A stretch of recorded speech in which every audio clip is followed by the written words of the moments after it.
बघता क्षणी तोंडाला पाणी सुटलं ना, श्री स्वामी समर्थ मैत्रिणींनो, आज हाच पदार्थ आपल्याला बनवायचा आहे. अगदी बाहेरच्यापेक्षा आणि अगदी ते विकतचे जे गुलाबजामुन असतात ना, त्याच्यापेक्षा एकदम मस्त सुंदर असे गुलाबजामुन आपल्याला घरी बनवायचे आहेत. आता इथे गुलाबजामुनसाठी पाव किलो खवा घेतला आहे. यामध्ये गव्हाचं पीठ एक मोठी वाटी घ्यायचं, पाव वाटी रवा घ्यायचा, अगदी बारीक रवा असेल तरीही चालू शकतो.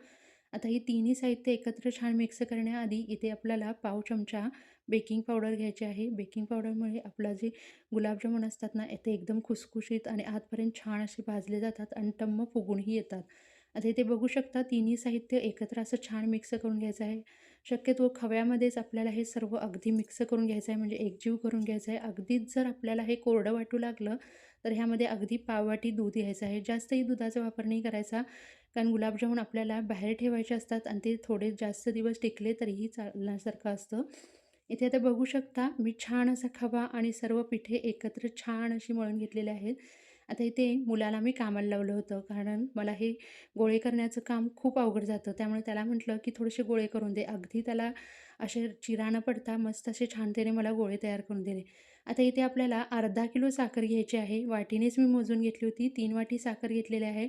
4 वाटी आपल्याला पाणी घ्यायचं. एखादे अर्धी वाटी जड झालं तरीही चालू शकतं, कारण गुलाबजामुन आपल्याला अगदी छान असे आतपर्यंत मुरायला हवेत.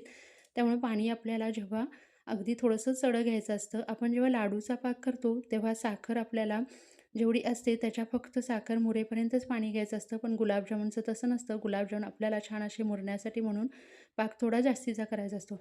आता इथे पाक तयार झाला होता. पाक थोडासा हाताला एकतारी झाला, की आपला पाक छान असा तयार झालेला आहे. यामध्ये आपल्याला लवंग घ्यायचे आहेत, त्यानंतर 1 चमचा तूप घ्यायचं आहे आणि वेलची पावडर घ्यायची आहे.